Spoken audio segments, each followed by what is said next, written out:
Boa tarde, estamos aqui com a nossa série para falar sobre liderança, um tema que a gente vive no nosso dia a dia, eu, Poliana, Karina. Nosso primeiro episódio, a gente traz essa temática porque a gente entende que é uma temática que todo empresário, todo empreendedor, todos os líderes que estão nessa função querem saber um pouco mais, e hoje no nosso bate-papo a gente vai fazer uma dinâmica especial. A gente buscou as principais perguntas de dúvida dos internautas e colocamos aqui no copinho e vamos sortear cada pergunta, uma vai responder. Vale colar, vale colar, vale colar, vale roubar também, tô brincando.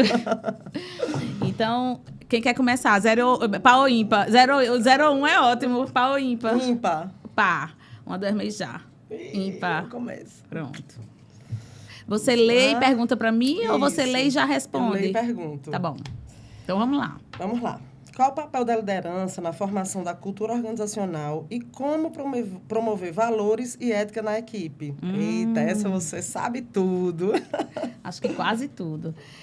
A liderança ela tem um papel primordial, né, na formação da equipe e na cultura organizacional. Primeiro, o líder ele precisa entender que o papel dele é levar o propósito da organização para suas equipes.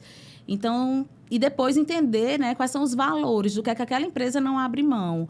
Muitas vezes, a equipe ela fica sem criar uma identidade, né, sem dar o match com a empresa, porque o próprio líder ele não define e ele não comunica claramente qual é o papel daquele líder naquela área, daquela equipe, porque a estratégia ela é totalmente segmentada. Então, lá em cima, né, no âmbito estratégico de diretoria, se define uma identidade de negócios, valores, do que a empresa não abre mão. Cada empresa ela tem uma identidade própria, uma cultura organizacional e cabe ao líder, né, levar isso para suas equipes. Uhum. Então, muitas vezes, a cultura organizacional, o líder ele tem um papel fundamental e também uma identidade bem definida de uma organização, ela facilita o papel do líder, porque eu saio da coisa muito pessoal, informal, ou como eles chamam de perseguição, tá com implicância comigo, e eu trabalho em cima do que a organização acredita. Muitas vezes, no feedback, o líder tem que levar a cultura da empresa. Você não pode ter esse modelo de comportamento aqui, porque a empresa ela não funciona assim. A gente não acredita em pessoas que são rudes, em pessoas que tratam mal o nosso fornecedor. Então, esse é o papel do líder. É decisivo, né? Implantar cultura é você estar todo dia mostrando para as pessoas o que é importante para aquela empresa. E isso gera engajamento. Isso gera uma equipe que vai operar e se comportar de acordo com o que a empresa espera da equipe. E não tem ninguém para fazer isso melhor do que o próprio, né, líder. Poli, eu percebo também, nós trabalhamos com muitas empresas que estão em vários níveis, né, de idade empresarial ou de maturidade do próprio sócio. E eu percebo que quando o dono da empresa, né, os cabeças, os líderes, se for uma empresa familiar, a própria família, ela não tem isso muito claro, faz com que toda a equipe de gestores eles fiquem sem essas peças fundamentais, né? Então, se a gente puder dar uma dica, né, como implantar uma cultura organizacional a partir dos líderes, eu acho que é o próprio dono ele ter muita clareza, né, de para que aquela empresa nasceu, porque ninguém melhor do que ele para dar essa missão para os seus líderes, para que chegue até a base, né? Então, eu não sei se você também concorda comigo, que eu acho que muito do nosso trabalho é extrair desses donos, quando isso não está muito claro, para que esses donos eles realmente tenham clareza disso, para que essa missão ela seja passada, isso, né? Principalmente nas empresas familiares. Precisa ficar muito claro o que é a identidade da família e o que é a identidade da empresa, independente do tamanho da empresa, como você bem falou, porque as famílias de diversos níveis sociais, elas sabem o que elas querem para ela. Tem uma família que quer criar os filhos dentro da igreja, tem famílias que são mais liberais, que não acreditam, que ensinam seus filhos em casa, porque não acreditam na escola tradicional, tem família. Então, a organização, ela não é diferente. Cada organização, ela precisa ter claramente o que é que ela quer daquelas pessoas e para onde ela está levando aquelas pessoas, que é exatamente a missão e a visão de futuro, para que os líderes possam direcionar suas equipes. Porque quando isso não está claro lá em cima, na diretoria ou na família, né, que muitas vezes são a maioria das nossas empresas são familiares, então isso gera conflito também no nível de liderança. E o que é que vai chegar para a equipe? Confusão. A confusão, né? Então, é importante que se defina para onde essa empresa está indo, né? O que é que eu quero dessa empresa? Qual é a missão? Onde eu quero que ela chegue? E isso é uma coisa muito natural no dia a dia. E, a partir daí, a gente coloca toda uma equipe, né, em função dessa grande missão. Isso. É muito bom quando a gente acorda todos os dias e sabe que a gente está indo trabalhar para uma empresa que está produzindo saúde, ou que está construindo casas onde pessoas realizam sonhos, ou uma clínica que cuida de crianças especiais. Então, assim, ela sabe que ela está ali para varrer o chão para uma criança. Isso. Ou o presidente está ali, né, para garantir uma sustentabilidade de uma empresa que tem uma missão. Isso. Não é só ir lá e fazer atividade, é de fato ter algo maior pela qual você está fazendo aquela atividade. Eu poderia dizer também que isso protege, né, o líder. Quando você tem uma empresa que tem isso muito claro, o líder ele tem as peças que ele precisa para justamente executar a gestão de pessoas. Isso protege, né? E isso gera engajamento da equipe. Isso gera engajamento. A equipe ela quer contribuir com aquela missão. Perfeito. Então, vamos para a próxima. Sou eu vou colar. Sou eu, né, agora? Eu vou responder. Vale pedir ajuda aos universitários. Combinado. Como motivar e engajar uma equipe em projetos e tarefas? Essa é ótima. Essa é ótima.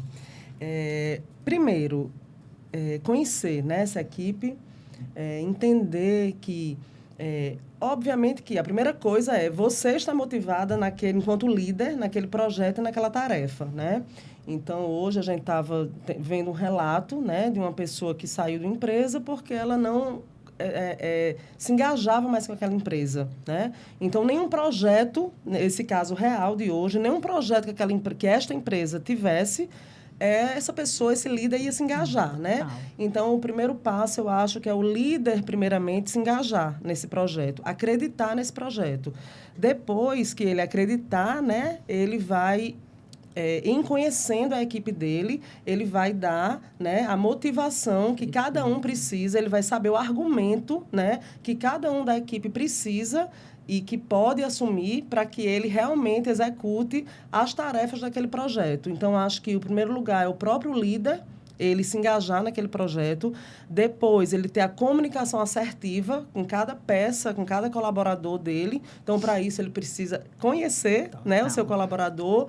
E, depois disso, acompanhar, checar se realmente aquele colaborador ele está engajado, se ele entendeu o recado, se ele realmente está motivado a participar daquele projeto e realinhar o tempo todo que ele identificar que tudo está ou está dentro do esperado ou está fora, para realinhar as ações. Você estava falando aí, eu estava me lembrando, e outra coisa também que é muito importante na motivação é a questão da autonomia, né?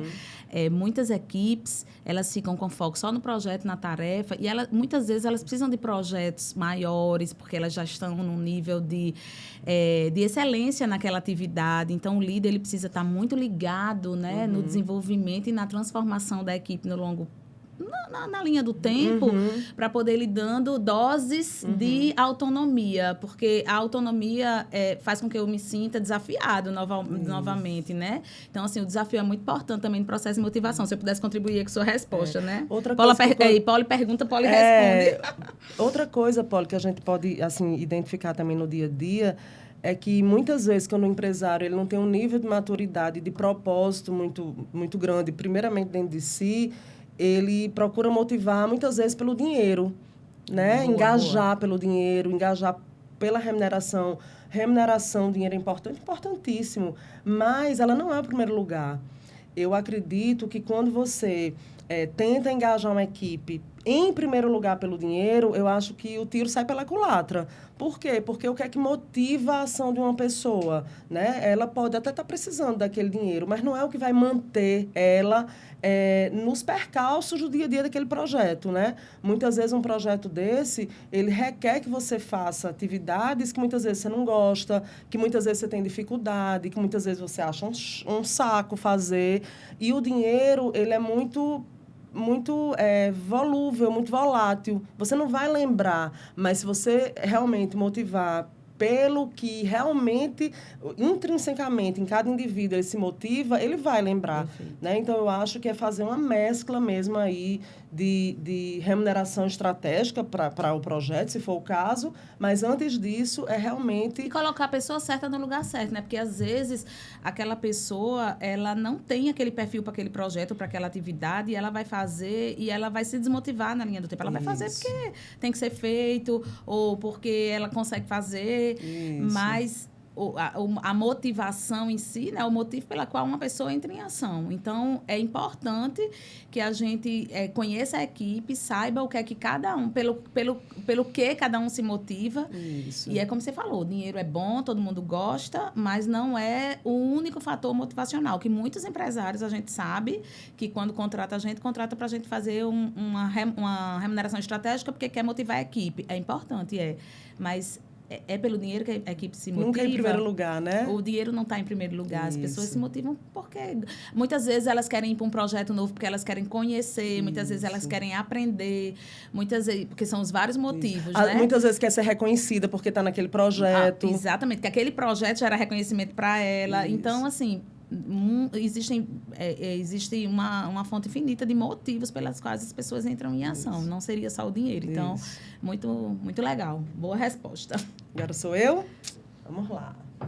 Tá muito fácil esse negócio. Pegar uma difícil. Pega aí uma difícil. Vale pedir Vamos ajuda lá, aos universitários. Você vai passar no vestibular. Eu sou da época do vestibular, viu, Polly? Sou demais, graças a Deus. Amém. Como diz minha mãe, não quer ficar velha não, morra cedo. Morra cedo. Como lidar com situações de crise e como a cultura de feedback ajuda nessas situações? Ai, foi fácil. Seu dia a dia. Pergunta aí de novo, que eu voei. Como lidar com situações de crise e como a cultura de feedback ajuda nessas situações? Ai, perfeito. Quem não tiver problema, né, levante a mão, por favor, porque eu não conheço ainda uma empresa que não tem conflito. Por mais estruturada que a empresa seja, por mais que ela tenha, né, maturidade, estratégia bem definida, é importante que a gente entenda que o conflito é inerente ao ser humano. Então... E a crise também. E a crise também. E a crise, ela é um fator externo, que a gente não tem domínio. Então, a gente precisa aprender a gerenciar. E o feedback é a principal ferramenta, né, para você dirimir um conflito, gerenciar uma crise. Porque o feedback nada mais é do que a troca, né? A comunicação, né? Porque vem da competência de comunicação. Você entender o que está acontecendo no seu contexto, ou entender o que está acontecendo num conflito entre as partes, e ir lá, né? E gerenciar aquela informação. O que é que você entendeu disso? O que é que você entendeu daquilo? Aqui a gente vai precisar melhorar nesse quesito, nessa área a gente vai precisar melhorar aqui. Então, assim, o feedback, a crise e o conflito, né? Essa triangulação, que não é uma triangulação, mas a crise e o conflito, né, e o feedback vem para dirimir, para, como é que a gente poderia dizer, para dirimir e gerenciar situações conflituosas, porque um conflito pontos de vista diferentes. Áreas que os processos, eles estão, muitas vezes, não estão dando congruência, enfim, né, situações que a gente vive no nosso dia a dia quando a área comercial não entende, né, que vai demorar a liberar mercadoria porque a área fiscal precisa primeiro colocar a mercadoria para dentro da entrada e tal. Então, um exemplo de uma empresa de médio porte. Aí fica lá o vendedor desesperado, esperando a mercadoria entrar. Ele precisa entender que existe um processo. Só que se ninguém disser para ele que existe processo, aquele conflito não vai ser dirimido nunca. Né? Então, os gestores eles precisam se comunicar entre áreas, a equipe precisa ser muito bem... Tem que ter um feedback de dizer, tenha calma, a gente está terminando um processo. Não sei nem se esse exemplo é feliz, mas eu vejo muito... Quando eu chego nas empresas que dizem, o negócio aqui está animado, né? Que eu nem gosto de usar o termo conflito, eu gosto de dizer que está animado. Vamos lá, vamos ver essa animação todinha, o que é que está acontecendo aqui. E a gente vê claramente que é falta de comunicação. Então, o feedback, ele vem como a ferramenta de comunicação entre os pares, né? De cima para baixo, top-down, muitas vezes, né? De baixo para cima e dos seus líderes com suas equipes, porque é isso que vai facilitar. É comunicação, nada melhor do que um diálogo, né? Um diálogo, ele evita as crises. Hoje em dia, a gente não tem mais guerra armada, né? Claro que tem, né? Porque Putin está aí, mas a gente... hoje em dia se resolve muita coisa na diplomacia. E o feedback é isso. É você sentar com alguém de outra área, ou com um subordinado, ou com um fornecedor e dirimir o conflito que está ali, né? Causando um estresse na equipe ou uma falta de produtividade. E aí, quando você entra com a ferramenta do feedback, você consegue gerar um resultado, com certeza, né, a favor da organização. Eu estava aqui pensando, enquanto você estava respondendo, né, e você focou mais nos exemplos de uma crise, de um conflito interno, e eu vou para a crise, né? Como você bem falou, muitas vezes uma crise ela é um efeito externo, né? Uma crise, muitas vezes, pega todo mundo de surpresa. Vamos dizer, um belo dia, estávamos todo mundo trabalhando e a gente simplesmente soube que ia para casa, né? E isso é uma crise, que ninguém estava preparado, né? Então, eu também estava pensando, Polly, que um gestor, quando ele lida com uma situação dessa, de crise mesmo, o feedback ele tem que ser muito assertivo, direto, né?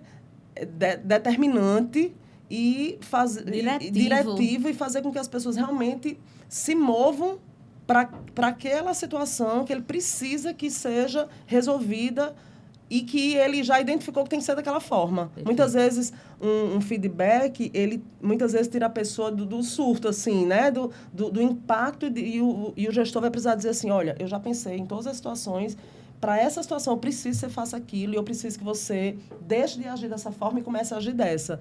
Também tem isso, né? Total. Uma crise, muitas vezes, requer uma comunicação mais direta, né? E que nessa nossa sociedade, né, que as pessoas estão com problemas, né, desde as famílias, de receber ordens, porque hoje em dia as pessoas não recebem ordens, mas nem dos pais, como é que vai receber de um gerente, de um líder, né? Então, isso requer também uma habilidade muito, muito grande do líder, fazer uma comunicação diretiva e que deixa a pessoa ainda assim confortável em fazer, ainda assim motivada a fazer, porque ainda tem isso, né? Como a gente vive nessa sociedade que está com problema de direção, eu imagino que também esse ponto de vista assim, cara, você tem que ser muito assertivo e ter uma comunicação direta, que bota a pessoa em ação e que não magoe a pessoa, né, Polly? O que você acha disso? Às vezes eu digo assim para os líderes, como foi que você disse isso à pessoa? Porque, na verdade, é aí a diferença do líder, né? Porque ele precisa entender como cada sujeito da equipe, né, entende a comunicação. Nós passamos muito por isso, né, Polly? E aí a gente precisa saber. Por exemplo, eu sei que empresário A recebe bem quando eu falo de forma direta. Eu sei que empresário B, ele precisa que eu seja mais amena. E eu sei que empresário C, ele precisa que eu traga todos os detalhes. Porque cada mente funciona de um jeito diferente. E cada pessoa tem uma base familiar, tem suas emoções. Então, a comunicação é uma competência que você precisa ter realmente habilidade. E para você ter habilidade de comunicação, você precisa sair de você ir para o outro. Como aquele outro recebe? Como eu preciso me comunicar com ele? Como estão aquelas emoções dele? Porque você veja que a gente teve aí um exemplo recente, que foi a pandemia, e como dá uma... Pessoas tinham gente em casa morrendo, né? Perderam entes familiares muito próximos. O mundo ficou caótico, né? Estamos aí ainda nos recuperando da pandemia. Então, a gente precisava que os líderes estivessem no campo porque a organização passou a ser um campo de batalha, né? Você tinha que atender o cliente com a equipe reduzida ou muitas vezes com a equipe emocionalmente em frangalhos, porque o mundo todo estava sofrendo e você tinha que estar lá, né? Na sua melhor performance de líder, porque esse é o papel do líder, é ir para o campo de batalha, estar lá na frente, né? Você é general ou não é? Então, assim, mas é desafiador para o líder, né? É bem desafiador, porque é uma sociedade que está adoecida, né? Então, a comunicação é uma competência que a gente precisa todos os dias, né? Pensar como eu vou dizer isso a Karina, como eu vou dizer isso a Maria, como eu vou dizer isso a José. E o que é que José precisa ouvir? Porque também não é só o como, é o que ele precisa ouvir. Porque muitas vezes o líder, ele se furta do papel dele de ter que dizer o que precisa ser dito, né? A gente vive muito isso. Eu queria que você falasse com fulano, eu queria que você... E eu vou falar, né? Então, assim, de vez em quando, caros líderes, quando vocês saírem de casa, tem que tomar uma dose de coragem, né? Porque é importante. A coragem, ela aliada a uma boa comunicação, ela traz resultados fantásticos. Isso. Só para a gente finalizar essa pergunta, mas eu acho também importante, hoje pela manhã, eu e Pauliana, nós estávamos com 2 empresários e a gente está fazendo a fusão, né, dessas empresas e nós precisávamos dar feedback para um grupo e feedback para outro grupo. E era uma crise, né? A situação de hoje de manhã era uma gestão de crise. E a gente tem que entender, até numa mesma reunião, como é que a gente vai se comunicar na frente de um e de outro, e com um e com outro, né? E precisa de coragem, né? Como Pauliana acabou de dizer, e ainda assim precisa de zelo pelo outro, né? Até onde eu posso ir, mas que eu também faça com que ele reconheça, né? Que ele precisa mudar aquilo, né? Então, feedback, crise, você tem que treinar, comunicação tem que amadurecer. E coragem. Feedback, crise, comunicação e coragem. Perfeito. Tem que ser treino, amadurecimento e muita vontade de ajudar o próximo, porque senão você se fragiliza. E você vai ter que ajudar. E não se fragilizar. Então, vamos botar um segundo componente para fechar uma mão, né? Feedback e crise. Precisa de coragem, comunicação e serviço ao outro. Perfeito. Né? Que é a empatia. Acho que foi boa a resposta. E aí, a pergunta agora é... Adoro esse tema. Ai, meu Deus. Porque ele é polêmico. Vou tirar 0. E como lidar com a diversidade de opiniões e culturas na liderança? Nosso mundo diverso. Treinar pontos de vista, né? Eu acho que treinar a escuta de pontos de vista divergente é algo que todo líder precisa, né? É você saber que quando você é líder, você está vazio, muitas vezes, do seu ponto de vista, para você saber escutar os pontos de vista diversos.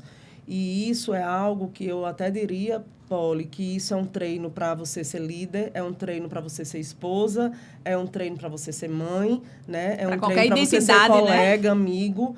Por quê? Porque se você não souber ter esse ouvido, né?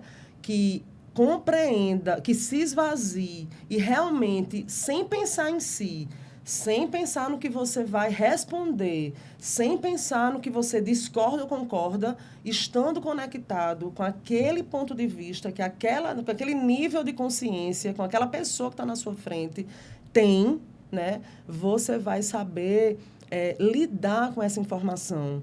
Muitas vezes as pessoas elas não sabem, elas não conhecem o outro, né?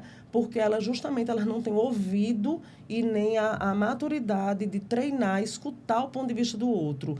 Na primeira frase, ela já reage, na primeira frase, ela já quer discordar da pessoa ela julga e ela já não entende mais o que realmente aquela pessoa quer dizer. Muitas vezes, a pessoa só está fazendo um preâmbulo para dizer até outra coisa. Mas, se aquele líder ele não souber escutar tudo, como é que ele vai chegar no que realmente a pessoa está querendo dizer, né? Então, se eu puder responder essa pergunta, se esvazie, né? Não se coloque, neste momento, no lugar do outro, mas se esvazie para se conectar com o outro, até você entender qual é a essência do que o outro está querendo lhe dizer. Só que, muitas vezes, também, Paulo, as pessoas não querem dar esse tempo da escuta. Elas querem dar 1 segundo de escuta e já ir para uma ação, né? Então, o líder, ele precisa saber escutar e saber que ele precisa de tempo. Agora, quando ele não tem tempo, eu acho que isso a gente faz muito bem. Fulana, eu só tenho 1 minuto para você. Não é melhor você me dizer isso em outro momento? Por quê? Porque você, quando for escutar, você tem que ter o tempo de escutar a pessoa. Então, acho que é nessa ambiência aí. O líder, ele precisa estar muito ligado aí, porque eu queria trazer aqui um tema, né, que inclusive vai ser uma das nossas temáticas que a gente vai... Dessa vez a gente vai aumentar a nossa mesa, trazer uma convidada para falar de gerações, né? E é importante, porque hoje a gente tem muito conflito de gerações, né? A gente precisa do novo né? Mas a gente também não pode perder a maturidade, né? De quem já viveu, experienciou e já sabe fazer, né? Que é o maduro. Então, existe esse conflito, e a gente volta para a questão anterior, né?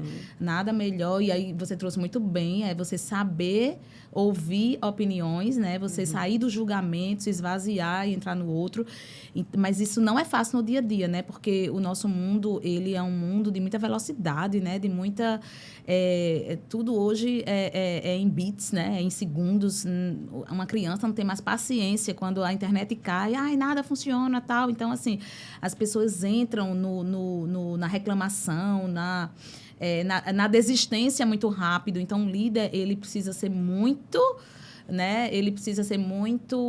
Como é que eu poderia dizer? Tem que ter muita energia para levar aquela equipe que pensa diferente dele, que não está entregando a mesma coisa que ele. Eu não sei nem se eu estou saindo do tema, mas eu queria trazer assim, que hoje em dia, as pessoas, porque eu estou pegando o gancho no que você falou, né? Que as pessoas não escutam as outras e não dão tempo da outra, e já entra no julgamento. Então, muitas vezes a pessoa não está fazendo porque ela não sabe, porque ela não está conseguindo, e você simplesmente está aqui do seu lado, porque como é que a gente vê o mundo? Com a nossa lente. Isso. Então, eu penso de uma forma, você pensa de outra. Isso.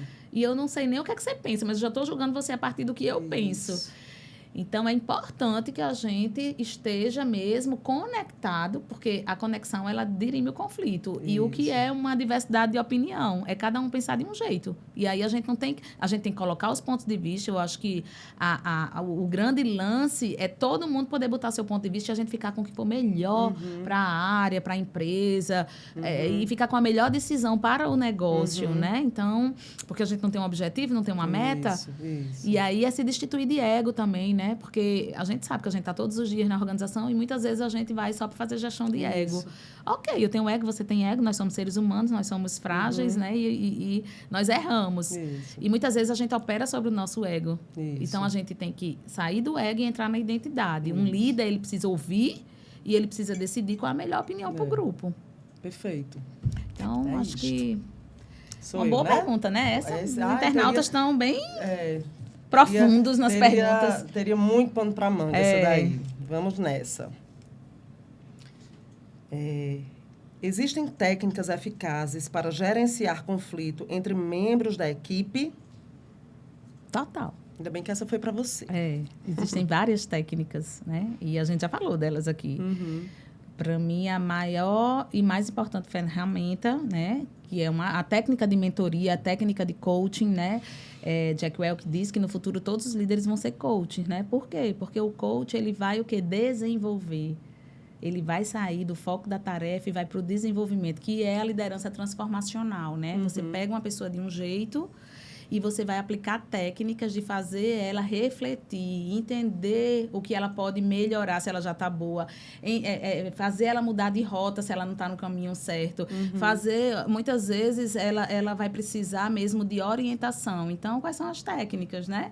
Existem as técnicas de mentorias, de coaching. O que é a técnica de coaching e a de mentoria, Polly? A de coaching é você fazer o sujeito, né? A pessoa, o ser, refletir sobre que resultado ela já gera, se ela pode melhorar ou se ela não está gerando, como ela pode gerar aquele resultado, o que é que ela ainda precisa aprender. E a mentoria é você ir lá e dizer, faça assim, porque por aqui o caminho é mais assertivo, né? Porque o mentor, ele já tem experiência, então ele dá a dica. Então, essas são técnicas. E a competência sempre vai ser a competência da liderança da comunicação.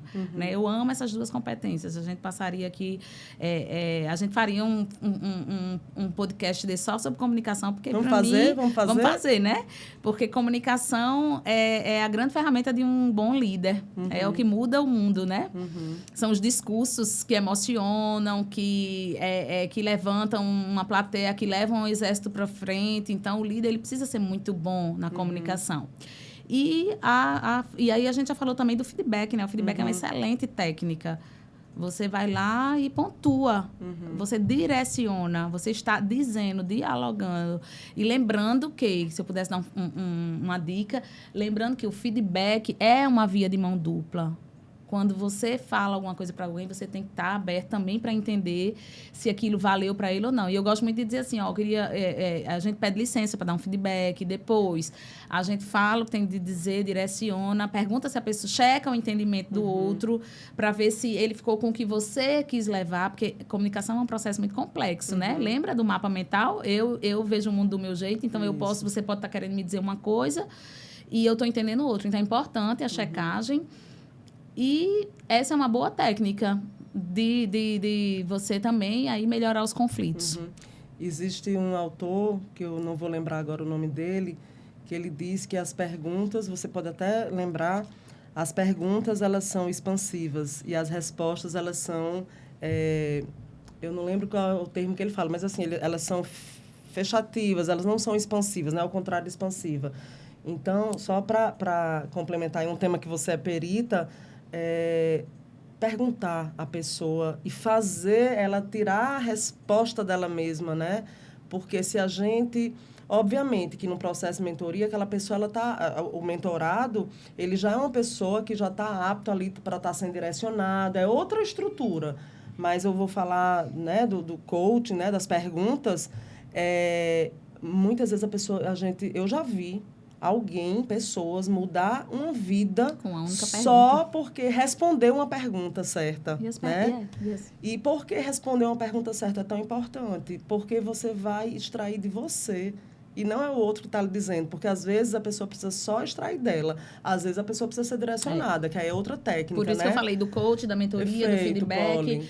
E tudo isso, né, se a gente pudesse botar em 3 grandes pilares, qual é a grande interseção disso? É a comunicação. Perfeito. Né? Então, acho que são boas técnicas. Boas técnicas. E para que a gente... só um parênteses, né? Porque as pessoas hoje querem... É tudo muito fácil. É um hashtag e que aconteça. E não existe mágica, né? As pessoas, elas precisam aprender mesmo a sentir suas dores, a ter suas dores evidenciadas, né? Ter seus pontos de melhorias evidenciados. E hoje não está fácil para um líder gerenciar, porque elas não querem, né? Muitas vezes eu digo para minha filha, quando ela está, por vezes, tendo alguma crisezinha de ansiedade, que eu tenho uma filha que tem crise de ansiedade e ela está na crise de ansiedade, eu digo, sinta sua dor todinha, eu estou aqui para lhe apoiar, porque muitas vezes esse é o papel do líder. É identificar o erro e apoiar ali aquele erro. Porque aquele erro, ele gera aprendizado, aquela dor gera aprendizado, né? Lembrei de uma técnica que a gente esqueceu de dizer aqui, que a gente usa muito. Uma noite no meio. Uma noite no meio! Como não? Uma noite no meio. Uma noite no meio é dica de ouro. Anote aí, noite no meio. Uma noite no meio faz com que você não se precipite em resolver, né? Não tome a decisão errada. Não tome a decisão errada. Você simplesmente pare para refletir sobre aquele assunto. Você baixa a reatividade, muitas vezes, daquele conflito, né? Então, uma noite no meio é o quê? Você está no meio de uma briga, ou entre sócios, ou entre liderados e líderes, ou entre pares de líderes, né? E aí, todo mundo com maturidade, entendendo que aquilo vai dar uma confusão. Alguém tem a maturidade de dizer uma noite no meio, isso é fantástico, porque todo mundo vai entender que naquele momento precisa se calar, cada um vai refletir, né? E depois, em outro momento, todo mundo vai com mais mansidão, que inclusive é o que o mundo também está precisando. De lucidez, de paciência. Vai conversar de forma melhor, né, Polly? Então, Total. Eu acho que uma noite no meio é a dica da Atlas. É, uma noite no meio. Por favor. Vamos para a próxima pergunta.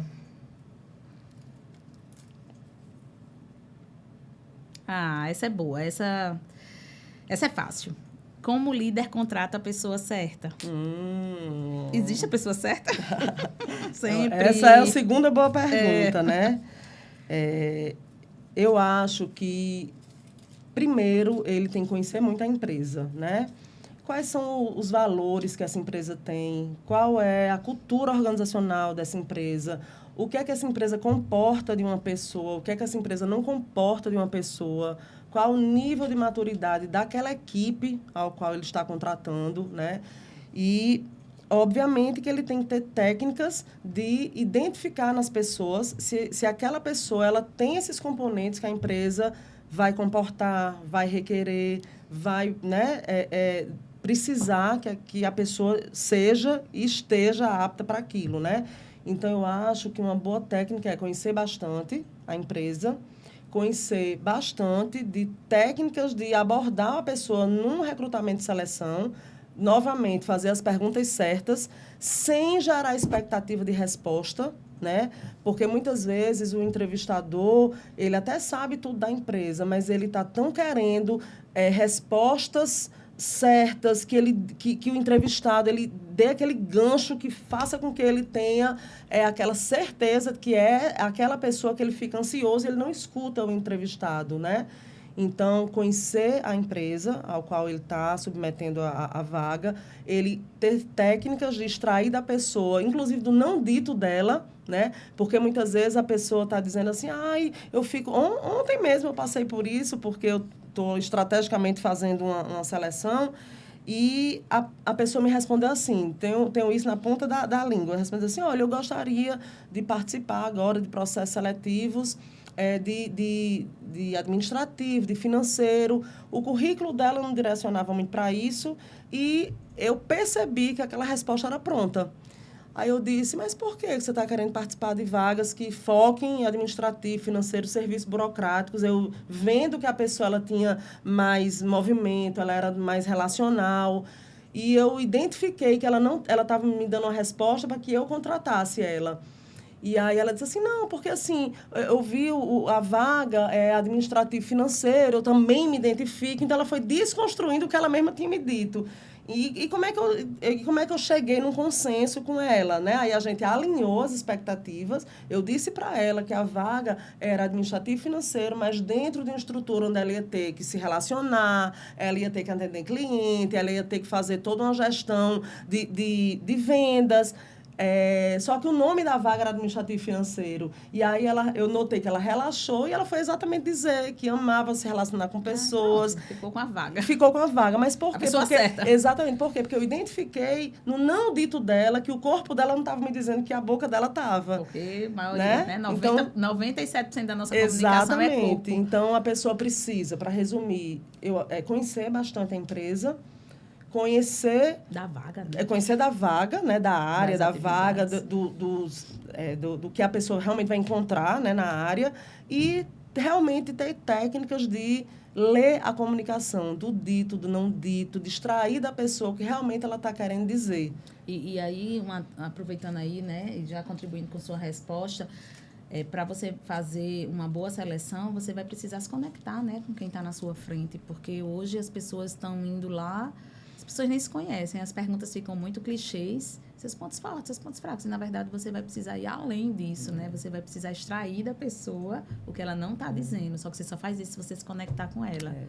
Se você tiver em observância total daquele ser ali na sua frente. Então, e a gente faz tudo, a gente vê, né, processos com as pessoas muito apressadas, elas querem a pessoa certa, mas elas não querem investir tempo para achar a pessoa certa.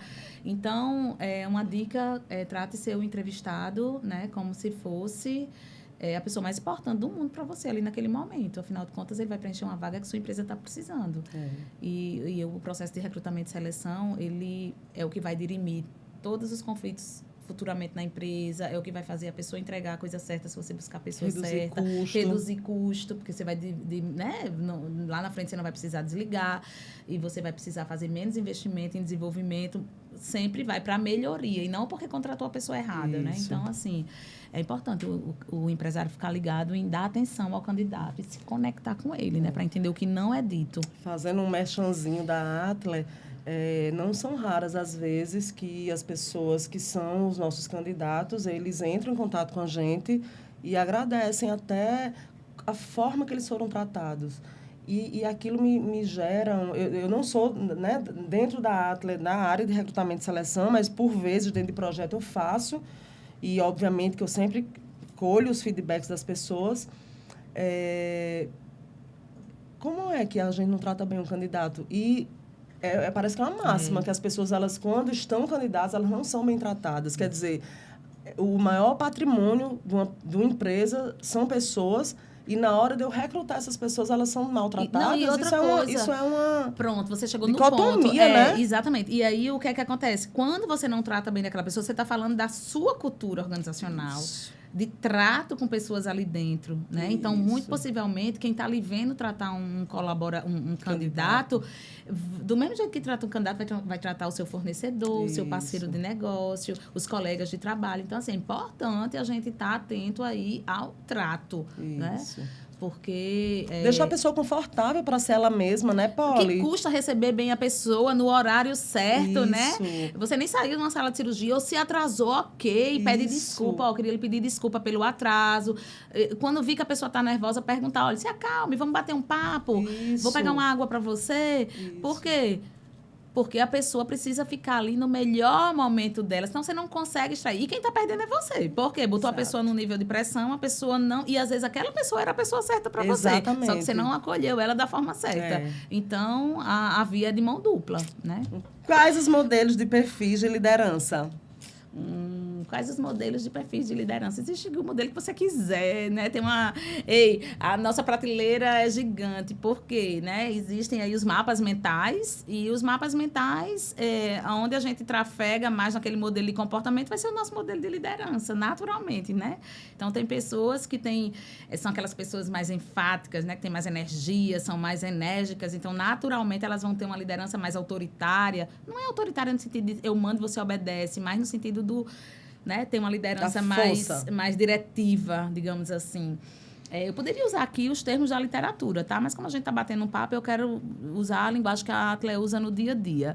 Então, assim, existe aquele mais diretivo, né? E existe o líder que ele é mais consensual. Porque a característica dele é assim, ele gosta de trabalhar em equipe, ele gosta de trazer todo mundo para junto. Então, existe o líder, que é um líder desenvolvedor, né? É o líder transformador, é aquele que vai identificar em cada um o que cada um pode dar. Então, é um líder que ele delega mais, ele consegue... e aí, esse líder, ele consegue altos índices, né, de equipe autônomas. Então, assim, existem vários tipos de liderança. E aí, você poderia me fazer essa pergunta, Poli... Qual é o melhor tipo, né? Eu já ia lhe fazer. Pronto. E não existe o melhor tipo, né? Você, enquanto líder, tem que saber como você é e o que é que você quer imprimir na sua equipe. E aí você vai saber fazer a seleção das pessoas que você precisa para aquelas tarefas. E você vai... E é como como é o nome? Um orquestrador, como é o nome? Um maestro, né? A equipe vai tocar cada um instrumento diferente e o maestro vai saber lidar com todos os instrumentos. Então, e ele vai se comportar ali de acordo com aquela música. Então, o líder ele vai ter a equipe dele e ele vai ter que imprimir a identidade dele. Porque muitas vezes... essa semana mesmo, pronto. Aí agora eu vou na dica. Essa semana eu peguei um gestor dizendo mas é porque eu acho o fulano muito... eu acho às vezes ele apático e tal. Aí eu... né? Como é que tá o resultado dele? Não, ele está batendo todas as metas, ele mudou, ele já mudou a equipe está totalmente engajada com ele, tal. Ele não é apático. Ele talvez seja um cara mais diplomático, que traz a equipe mais para junto, é mais ombro no ombro, é mais olho no olho. E aí você talvez seja mais diretivo, né? E aí o seu modelo de gestão é diferente, de liderança. Então, não existe certo, não existe errado, existe cada um fazer... O dono estava com expectativa que o líder dele fosse igual a ele. Exatamente. E se ele não é igual a ele estava frustrado como se ele não fosse bom. Isso. Ou porque ele não grita, ou porque ele não briga, ou... É um modelo, né? Tem pessoas que têm... Eu tenho um jeito mais enérgico, né? Precisa dizer? Obrigada. Então, assim, eu digo, quando eu vou contratar uma equipe, eu digo logo, como é para você trabalhar com uma pessoa que fala rápido, que fala muito, que quer tudo para amanhã, né? Nível de exigência alto. Nível de exigência altíssimo. Eu sou altamente crítica, tal. Como é para você trabalhar? Então, geralmente, eu vou ter que trazer pessoas para o meu time que sejam mais maduras, que sejam mais autônomas, tal. Porque senão também elas, né? Sofrem mais. Se eu trago uma pessoa mais delicada, tal, eu tenho que baixar a minha energia para entrar, né, nesse contato, tal. Agora, se o líder sabe que ele é um cara mais diplomático, mais passivo, mais consensual, Isso não significa dizer que ele não vai gerar o resultado. Ele vai perguntar a cada um e, no final, ele sempre vai decidir, porque ele é o líder, né? Então, assim, são modelos diferentes. Tem que se conhecer e conhecer como é que você vai lidar com o outro. No final, é sempre assim, sempre isso. Assim. No final, é sempre assim. Entendi. É você? Porque a mão da gente, né, é diferente, só que a gente precisa de todos os dedos. Então, na equipe é diferente e os líderes são diferentes. Isso. Né? Às vezes, você vê um líder que naturalmente, os Dsão, né, se a gente usar a linguagem DISC, né, que é o D da dominância, o I da influência, o S da estabilidade e o C da conformidade, tem aquele líder que é altamente conforme. Ele não grita, ele não briga, ele não nada, mas ele só vai no problema, no que não foi perfeito, no que não estava certo, tal, né? Aí eles são taxados de chatos. Não, é porque eles são criteriosos, eles são mais detalhistas, ele tem um nível de exigência maior com a equipe. Tem outros que têm um foco mais macro. Então, existem vários modelos de liderança, né? Perfeito. Então, perfeito. E não existe certo, não existe errado. O que você tem que medir no final é o resultado, né? Talvez exista até a combinação melhor, né? Né? Uma combinação entre equipe, entre liderados e líder, né? Mas a diversidade sempre vai existir. Então, ele vai precisar se conhecer e engajar a equipe dele no modelo dele, entendeu? Respeitando, obviamente, que a individualidade, né? E o espaço de cada um. Perfeito. Eu já me perdi. Você. Eu respondi. Não foi de novo agora? Para o ímpar, de novo para o ímpar. Você me perguntou agora, eu lhe pergunto. Já ia colar. Você colou, eu colo também. Pegar que ela já pegou. Eu não colei, não. Colou sim. Essa é boa. Como desenvolver habilidades de liderança em si mesmo e nos outros? Essa é ótima. Não existe habilidade de liderança em si mesmo se não existe autoconhecimento, né? Autoconhecimento é a ferramenta onde você se lidera. Tudo isso que a gente falou aqui, né, de líderes, para mim, um bom líder é aquele que se conhece, em primeiro lugar, né? Todos os dias, quando eu saio de casa, Karina, eu sei onde está naquele dia a minha fragilidade, onde está naquele dia a minha expectativa. Eu procuro entender, como eu estou em vários clientes diferentes, eu procuro me preparar para o cliente. Então, quando eu sei que o cliente que eu vou é um cliente que está passando por um problema, né? Minha área é a área financeira, um problema mais difícil financeiramente, que ele está naturalmente mais reativo, eu já me preparo para aquele momento. Então, se eu não tivesse, né, este autoconhecimento, eu iria chegar lá de qualquer forma, eu iria chegar lá sem compreender o que é que está dentro da minha, né, da minha caixinha, né, de interrogações, de dúvida, de ansiedade, de medo, de desejo, de expectativa. Eu não iria chegar lá pronta para aquele contato, para aquele momento, né? Então, estou dando um exemplo meu e que já é uma dica, né, para os líderes, né? Então, líderes se conheçam, em primeiro lugar. E se conhecer não é algo que você vai ali, faz uma ferramenta e nunca mais se olha. Se conheçam todos os dias. Porque a gente muda todos os dias. Porque a gente muda todos os dias. A gente evolui, né? Ou evolui. Se for mulher, muitas vezes a pessoa está até com TPM e ela precisa entender que ela está com TPM, que aquilo fragiliza ela, se for o caso. Então, parece que ela vive com TPM, estou brincando. Minha querida, eu sou ótima. Então, se conhecer para um líder, para um pai, para uma mãe, né? Para um dono de casa, para uma dona de casa. Eu gosto sempre de estar expandindo esses exemplos, porque nós não somos uma pessoa na empresa e uma pessoa em casa, uma pessoa, né? Então, assim, quando você está no papel de líder, que todo mundo exerce, uma hora ou outra, um papel de líder, nem que seja como mãe, né? Então, e se conhecer é uma tarefa diária, né? São perguntas diárias, são ferramentas diárias que você pode estar utilizando com você mesma para minimamente entender qual é o seu contexto daquele dia. Para você entrar numa situação já, vamos dizer assim, com o jogo um pouco ganho, se conhecendo, né? E aí a pergunta é né? Não, porque, assim, só fazendo uma observação, porque quando você se conhece e você sabe suas forças e o contraponto, suas fragilidades, você começa a entender que o outro também tem forças e também tem fragilidades. Isso. Então, fica muito mais fácil de você liderar. Isso, tem empatia, né? E aí você vai para o outro, Isso, né? Porque aí é eu vou como pro desenvolver a outro. habilidade de liderança em si mesmo e nos outros, E né? nos outros. Então, quando você está num ponto, então, você já se conhece, você já está ali prontinha para aquele dia, né? Para desenvolver os seus líderes, né? No outro, é justamente você assumir para você a responsabilidade, vamos dizer assim, de fazer o outro se conhecer. Exatamente. Né? Então, quando você sabe que o primeiro passo da liderança é autoconhecimento, e quando você vai formar líderes, você vai ter que gerar nele, né, a habilidade de também se conhecer. Perfeito. Né? E a gente tem que entender que, ao contrário do que muitas pessoas pensam, ser líder parece clichê, mas é assim, é uma dicotomia. Parece clichê, mas as pessoas não utilizam assim. Ser líder é estar a serviço para que o outro faça, para que o outro... Ser líder é simplesmente, né? Você ser aquele cara que bota o cara na cara do gol e ele vai fazer o gol. É serviço ao outro. Isso é clichê porque todo mundo sabe disso. Mas a maioria das pessoas não praticam isso. É verdade. É clichê na fala, mas não vira prática. Isso. Né? Então, quando você se conhece... E você sabe que você, naquele dia, está daquela forma, como é que eu vou lidar com essa minha forma para que eu impacte o outro melhor? Não é sobre mim, é sobre o outro. Nunca é sobre a gente, né? E o que é sobre mim?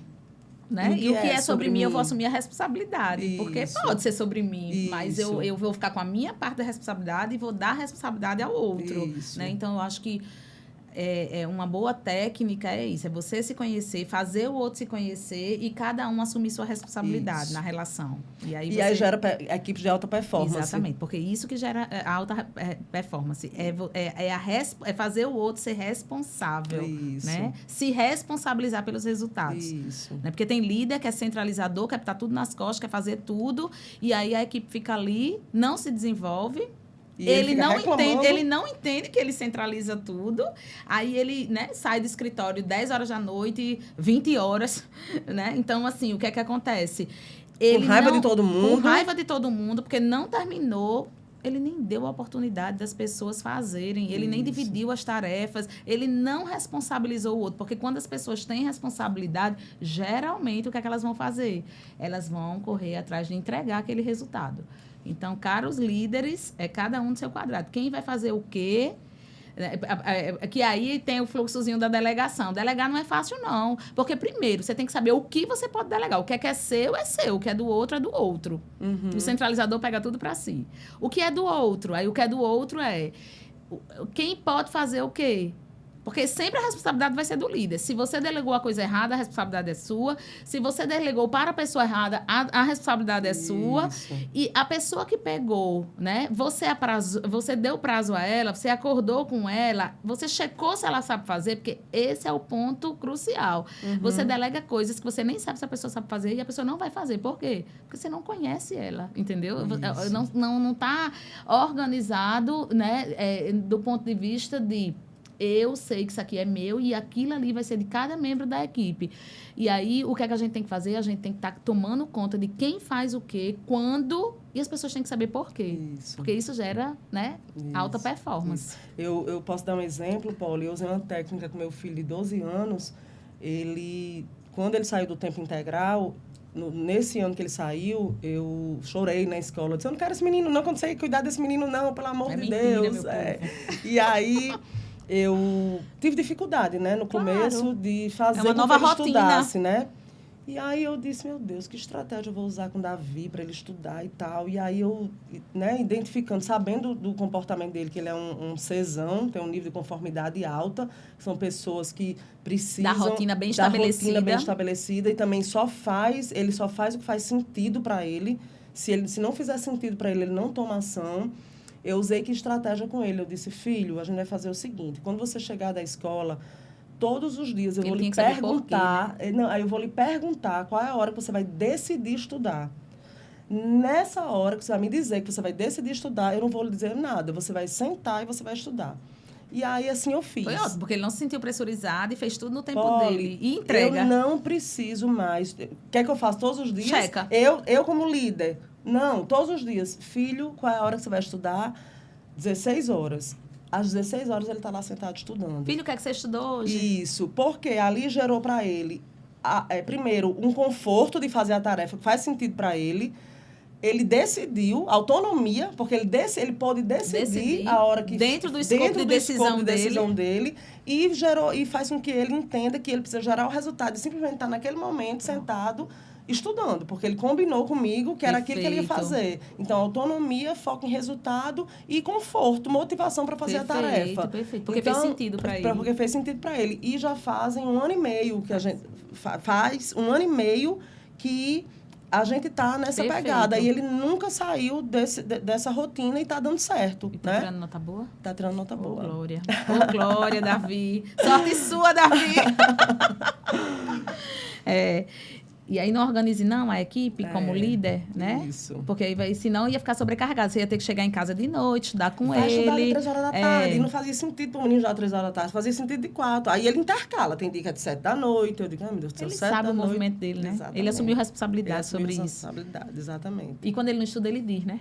Mãe, eu já não estudei porque eu precisei jogar futebol. Porque eles precisam, né? Exatamente. Porque Neymar... Acabou? Você faz a última pergunta ou acabou? Tem 2 ainda. Acabou. Ai, tem 2? Então vamos embora. Ave Maria, muita prova. Tá com medo. Não é, minha conta pergunta. Cássia é muito exagerada. Qual a importância da comunicação clara e eficaz em uma equipe? Qual? A importância da comunicação clara e eficaz. A comunicação gera resultado. Então, você quer resultado? Seja clara e eficaz. Seja sóbrio, diga o que precisa ser dito e cheque se o outro entendeu o que você diz. Então, assim, resultado, né? Ele vai vir de um bom direcionamento. A direção vai vir de uma boa comunicação. Então, você tem que saber o que você tem que fazer, o fluxo todinho, né, da delegação, o que você tem que fazer, quem vai fazer o quê, como vai ser feito e o que é que eu vou checar depois. Então, assim, tem gente que não consegue nem dizer o que quer. A maioria, Polly. A maioria. Não sabe nem dizer o que quer. Não, eu tava onde, meu Deus? Eu tava...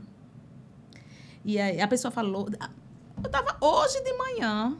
numa reunião, e aí o empresário falou alguma coisa, e ele estava falando com tanta ênfase, e eu falei assim para ele, eu disse, o que é que você quis dizer com isso? Ele disse, você não entendeu? Eu disse, não, você não se fez entender. Isso. Aí ele disse, você não está entendendo? Eu disse, não, se você puder ser mais claro, eu gostaria de entender. E assim, porque... como eu preciso entender o que o meu empresário quer para poder eu gerar o resultado para ele ir lá e fazer, ou ensinar alguém a fazer, eu preciso entender, né? Então, eu faço a minha parte de perguntar. A maioria das pessoas nem perguntam, nem entendem, e saem dali. Eu tinha um chefe que falava tão rápido, você sabe. Sei. E aí, todo mundo tinha medo dele. Por quê? Porque todo mundo levava carão, porque ele dizia... Ninguém entendia nada. Né? Ele era, eu vou até dizer que ele era um italiano e falava muito rápido, falava enrolado, porque não sabia falar português direito e ainda falava rápido demais. E aí todo mundo saía sem entender o que ele queria, não voltava com o resultado, e aí eu dizia para ele, fulano, você pode repetir, por favor? E aí, depois, foi aí onde começou a minha carreira. Porque eu dizia, você pode repetir que eu não estou compreendendo o que você está dizendo. Não sei nem o que você está me pedindo, como é que eu vou fazer? E aí, ele dizia de novo, e aí a gente entendia. Eu disse, então, o que você quer? Isso? É isso mesmo, Polly. Pronto, vou fazer agora. Muitas vezes, ser clara e eficaz, eu dizer, eu não estou entendendo. Um não sei é libertador, né? É muito mais libertador do que vergonhoso. As pessoas precisam entender isso, só que as pessoas não têm o quê? Humildade de perguntar. Não estou compreendendo o que você quer. Às vezes acontece... A maioria das relações, elas se desgastam porque a pessoa não entendeu, a outra pensa que entendeu e aí começa. Quando você vê, então, comunicação eficaz gera resultado. Então, se você vai falar, cheque se o outro entendeu. Isso é uma eficácia. E se você está recebendo a informação e não entendeu, peça para que seja repetido, né, a informação. E simplesmente diga, não estou compreendendo o que você quer. Polly, me veio à mente que talvez a gente pudesse dar uma dica, uma coisa que a gente faz muito, que eu acredito que é muito bem, é dizer assim, estou construindo, tá? Então, quando você sabe, muitas vezes, que você está construindo um raciocínio, que você ainda não está certo do que você vai dizer, que aquela sua comunicação ela nem vai ser clara, nem vai ser eficaz, De repente, você compartilha com o outro. Construção, tá? De pensamento. Eu e você, a gente lida muito com isso, né? Ó, eu estou ligando para você, estou construindo o raciocínio, porque ainda não tenho clareza sobre isso. Então, muitas vezes também as pessoas, os empresários que têm muitas caixas abertas, né? Muitas vezes eles falam uma coisa, ninguém entende. Eles falam uma coisa, pensam outra e sentem outra. Tentar é comunicação eficaz. E a gente vira uma verdadeira tradutora, né? Dos empresários. Mas por quê? Simplesmente porque eles não usam essa linguagem. Estou construindo um raciocínio, me ajudem aqui a construir, pensar. Ou então, não interfiram, porque isso aqui é uma construção, muitas vezes. Isso é claro e eficaz. Isso é eficaz. Né? E quando você falou aí, me veio também de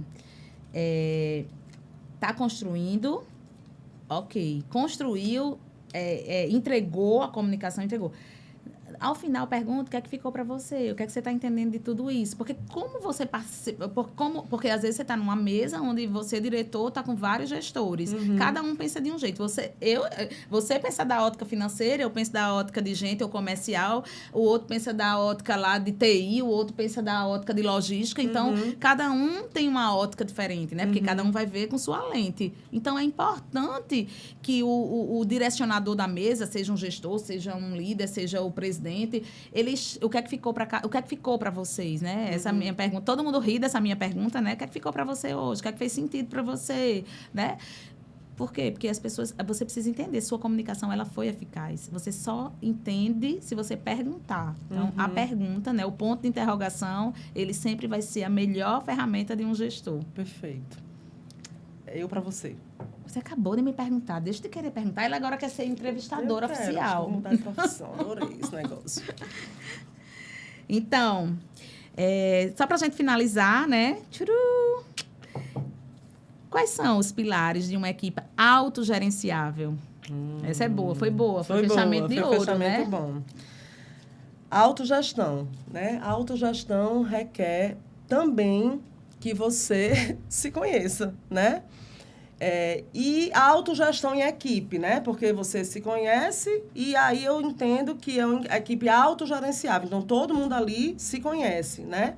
Então, é o resumo do que a gente já falou aqui, né? É você se conhecer muito bem, conhecer muito bem um ao outro, porque quando você sabe que aquela pessoa, nesse quesito, ela vai escorregar, uma equipe autogerenciável, a gente vai combinar entre a gente como é a forma de proteger aquele colega, a gente sabendo que naquela ou tarefa ou naquele dia ele não está bacana. Proteção no sentido de ajudar. Proteção no sentido de ajudar, né? No sentido de contribuir, né? Então, é você se conhecer as pessoas que trabalham com você conhecer o resultado que a empresa quer de você, para ali você dirimir todas aquelas interferências pessoais e entre pessoas, né? Então, você conhecer muito a empresa, qual o resultado específico que aquela empresa quer de você, e você tá o tempo todo em equipe alinhando, né? Os resultados, o porquê que aquela meta não foi cumprida,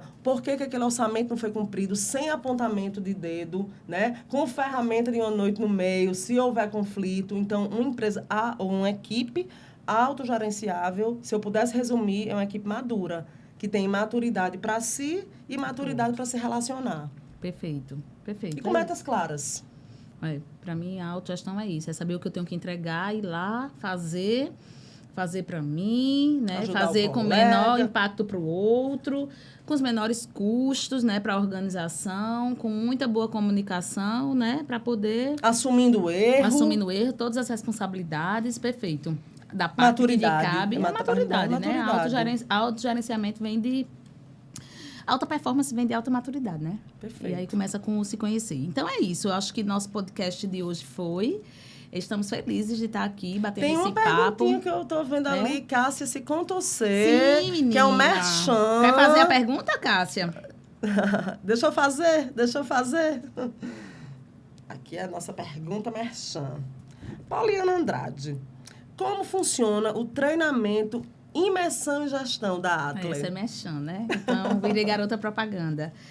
A imersão em gestão da Atle foi, né, um treinamento, um programa de desenvolvimento onde a gente pensou em todas as categorias e a gente pensou de forma muito condensada, né? É um momento de 2 dias onde a gente está lá falando de liderança, falando de seleção, falando de como fazer as equipes darem resultado, falando de meta, falando de vários segmentos de negócio, falando de finanças. Então, a gente entende, né? A gente desenvolveu a metodologia PI, né? Que é pessoas, informação. E pessoas mais informação gera resultados. Então, a gente vai falar o tempo todo como fazer a gestão das pessoas, como ser um bom líder, a partir do que você é de verdade, sem você perder sua essência, porque você vai se conhecer. A gente aplica a ferramenta DISC, a gente aplica um pool de ferramentas, né? Você vai mapear os seus pontos fortes, seus pontos fracos, você vai mapear a sua equipe, você sai com sua equipe totalmente maquiada, você sai com um diagnóstico da sua empresa feito, de sala de aula. São mais de 15 ferramentas que a gente aplica durante esses 2 dias e combina, né, nas informações. Como montar um sistema de informação adequado. Porque o número, ele não mente. Né? Pessoas, elas são medidas através do número. Então, a gente combina no último dia, né, em falar mesmo de finanças, porque uma empresa, ela precisa ser medida do ponto de vista financeiro, porque ela precisa ser sustentável. Então, a imersão em gestão, vocês estão convidados. É um momento muito rico de autoconhecimento, é um mergulho em si mesmo, na sua empresa, você sai de lá com muitos insights.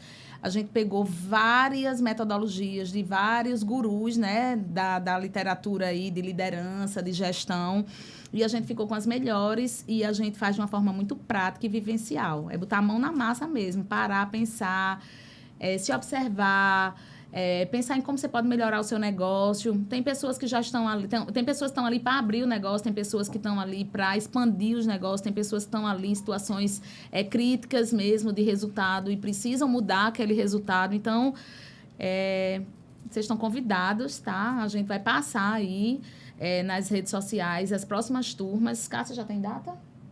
Ainda não tem data, então a gente vai estar fechando aí uma turma até o meio do ano e já vai sair com o cronograma até o final do ano para que vocês possam estar mergulhando aí em todo esse ferramental. Estratégia mapeada, autoconhecimento mapeado, as pessoas da empresa mapeada, a melhor forma de analisar os números mapeados e muitos insights. É isso? Total. Perfeito. É uma imersão total. Perfeito. E o preço super justo. Obrigada. Então, pessoal, eu queria agradecer vocês estarem até agora com a gente. Eu queria que vocês seguissem a Atler, o @AtlerConsultoria, isso, o Instagram. E curtam nossos vídeos, compartilhem e deixem aí as dicas do que é que a gente pode melhorar no próximo podcast. A gente vai até lançar uma enquetezinha do nome do nosso podcast, né? A gente quer falar sempre de gestão, sempre para o empresário, trocar dicas do dia a dia, porque como a gente vive nesse métier, de manhã eu estou num tipo de empresa, de tarde em outro, né? No outro dia em outro, e todos os dias muda. Nossa segmentação ela é bem ampla. São 25 anos de carreira, 18 de consultoria, 15 de consultoria, 16 de consultoria, então já dá para a gente trocar um monte de figurinha por aqui. Queria lhe agradecer, né? Foi ótimo. Suas perguntas foram claras, você contribuiu até com as respostas, então foi muito legal. Sempre bom, né? A gente trabalhar juntas. O nosso amigo aqui estava dizendo, é muito difícil gerar conteúdo todos os dias. Eu digo, meu filho, pois nós teríamos conteúdos todos os dias, porque nosso dia é riquíssimo. Todo dia a gente sai com um problema novo e, obviamente, com uma solução nova, com uma situação nova e uma resolução para aquela situação. Então, a Atler está se propondo agora, em 2023, em estar compartilhando mais esse conteúdo que a gente acha que é importante aí para quem quer abrir empresa, para empresário, para quem quer ser líder, para quem quer ser intraempreendedor, Perfeito. Porque não é só o empresário que precisa empreender, o colaborador, ele precisa empreender, né? Então, é isso. Obrigada, Paula. Obrigada também.